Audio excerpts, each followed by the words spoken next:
সকলকে স্বাগত কথামৃত পাঠে। আজ দ্বিতীয় পরিচ্ছেদ, জন্মোৎসবে ভক্ত সম্ভাষণে।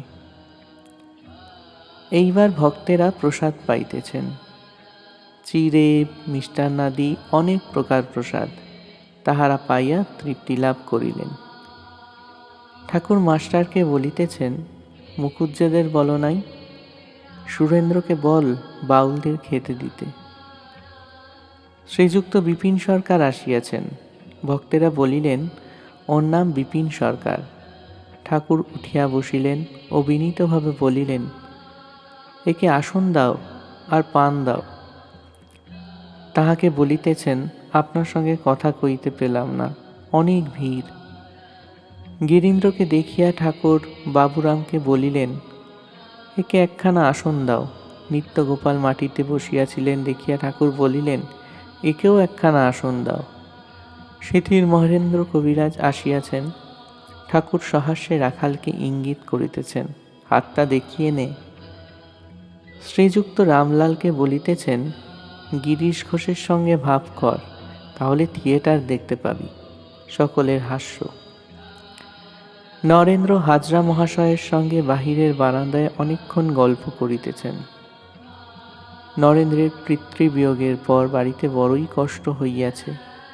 এইবার নরেন্দ্র ঘরের ভিতর আসিয়া বসিলেন।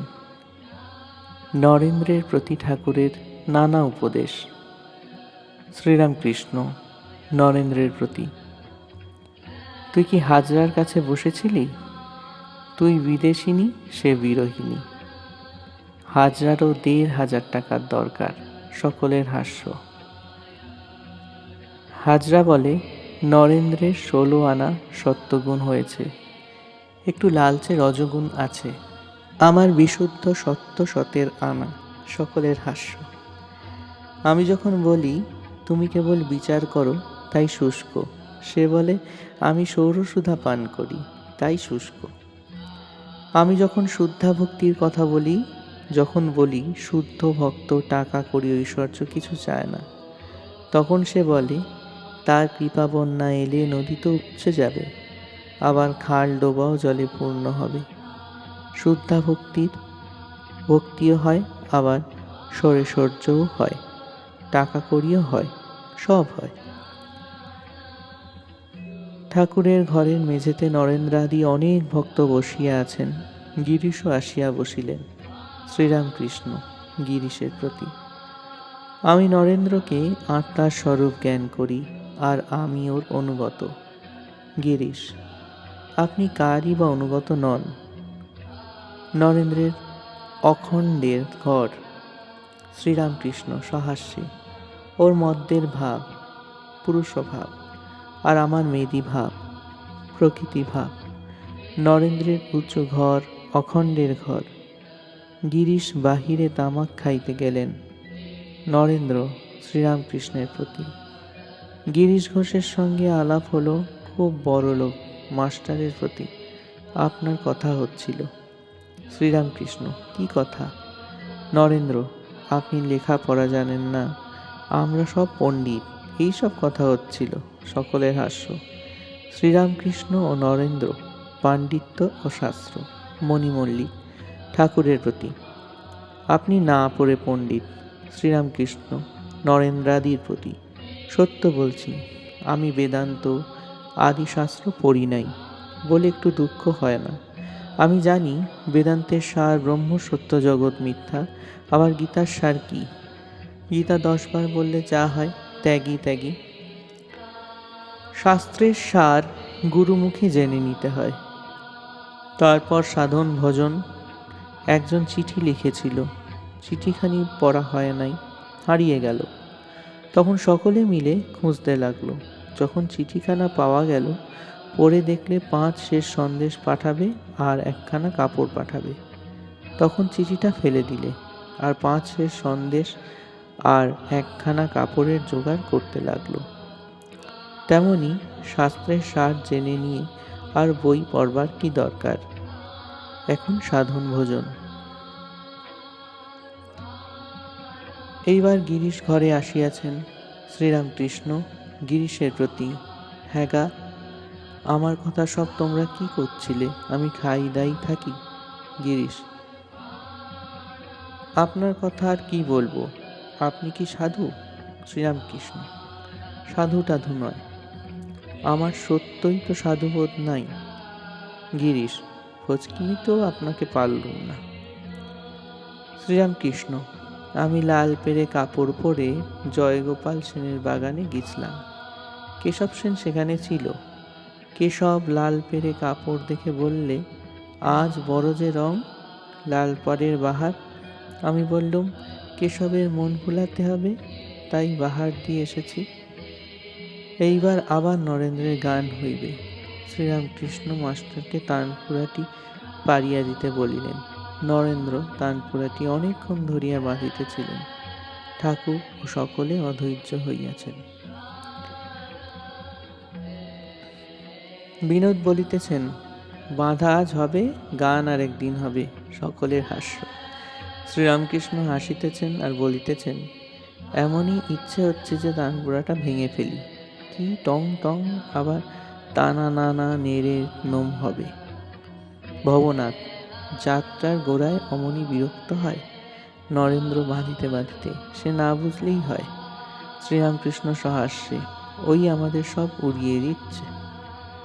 নরেন্দ্রের গান ও শ্রীরামকৃষ্ণের ভাবাবেশ, অন্তর্মুখ ও বহির্মুখ, স্থির জল ও তরঙ্গ। নরেন্দ্র গান গাহিতেছেন। ঠাকুর ছোট্ট খাটটিতে বসিয়া শুনিতেছেন। নিত্যগোপাল প্রভৃতি ভক্তেরা মেঝেতে বসিয়া শুনিতেছেন। অন্তরে জাগিছ ওমা অন্তর যামিনী, কোলে করে আছো মোরে দিবস যামিনী। গাওরে আনন্দময়ীর নাম, ওরে আমার একতন্ত্রী প্রাণের আরাম। নিবিড় আধারে মা তোর চমকে অরূপরাশি, তাই যোগী ধ্যান ধরে হয়ে গিরিগুহাবাসী। ঠাকুর ভাবাবিষ্ট হইয়া নিচে নামিয়া আসিয়াছেন ও নরেন্দ্রর কাছে বসিয়াছেন। ভাবাবিষ্ট হইয়া কথা কহিতেছেন। শ্রীরামকৃষ্ণ: গান গাইব? থু থু। নিত্যগোপালের প্রতি: তুই কি বলিস? উদ্দীপনের জন্য শুনতে হয়। তারপর কি হলো আর কি গেল? আগুন জ্বেলে দিলে সে তো বেশ, তারপর চুপ। বেশ তো, আমিও তো চুপ করে আছি, তুইও চুপ করে থাক। আনন্দরসে মগ্ন হওয়া নিয়ে কথা। গান গাইব? আচ্ছা, গাইলেও হয়। জল স্থির থাকলেও জল, আর হেললে দুললেও জল। নরেন্দ্রকে শিক্ষা, জ্ঞান অজ্ঞানের পার হও। নরেন্দ্র কাছে বসিয়া আছেন। তার বাড়িতে কষ্ট, সেই জন্য তিনি সর্বদা চিন্তিত হইয়া থাকেন। তাহার সাধারণ ব্রাহ্ম সমাজে যাতায়াত ছিল। এখনো সর্বদা জ্ঞান বিচার করেন। বেদান্তাদি গ্রন্থ পড়িবার খুব ইচ্ছা। এক্ষণে বয়স 23 বৎসর হইবে। ঠাকুর নরেন্দ্রকে এক দৃষ্টে দেখিতেছেন। শ্রীরামকৃষ্ণ সহাস্যে নরেন্দ্রের প্রতি: তুই তো আকাশবৎ, তবে যদি ঠেকোস ট্যাক্স অর্থাৎ বাড়ির ভাবনা না থাকতো। সকলের হাস্য। কৃষ্ণকিশোর বলতো, আমি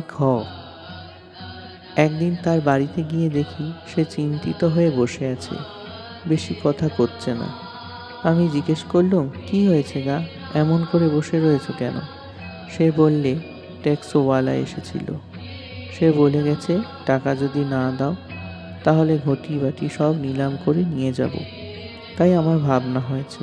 আমি হাসতে হাসতে বললাম, সে কি গো, তুমি তো আকাশবৎ। যাক, শালারা ঘটি বাটি নিয়ে যাক, তোমার কি? তাই তোকে বলছি, তুই তো এত ভাবছিস কেন? কি জানিস, এমনই আছে। শ্রীকৃষ্ণ অর্জুনকে বলছেন, অষ্টসিদ্ধির একটি থাকলে কিছু শক্তি হতে পারে, কিন্তু আমায় পাবে না। সিদ্ধাই এর দ্বারা বেশ শক্তি, বল, টাকা এইসব হতে পারে, কিন্তু ঈশ্বরকে লাভ করা যায় না। সিদ্ধাইয়ের দ্বারা বেশ শক্তি, বল, টাকা এইসব হতে পারে, কিন্তু ঈশ্বরকে লাভ করা যায় না। আরেকটি কথা, জ্ঞান অজ্ঞানের পার হও। অনেকে বলে অমুক বড় জ্ঞানী, বস্তুত তা নয়। বশিষ্ঠ এত বড় জ্ঞানী, পুত্রশোকে অস্থির হয়েছিল। তখন লক্ষ্মণ বললেন, রাম, এ কি আশ্চর্য, ইনিও এত শোকার্ত? রাম বললেন, ভাই, যার জ্ঞান আছে তার অজ্ঞানও আছে, যার আলোবোধ আছে তার অন্ধকার বোধও আছে, যার ভালো বোধ আছে তার মন্দ বোধও আছে, যার সুখবোধ আছে তার দুঃখবোধও আছে। ভাই, তুমি দুইয়ের পার যাও, সুখ দুঃখের পারে যাও, জ্ঞান অজ্ঞানের পারে যাও। তাই তোকে বলছি, জ্ঞান অজ্ঞানের পার হও। নমস্কার। আজকের কথামৃত পাঠ যদি ভালো লেগে থাকে, চ্যানেলটাকে লাইক, শেয়ার এবং সাবস্ক্রাইব করে এগিয়ে যেতে সাহায্য করবেন। নমস্কার।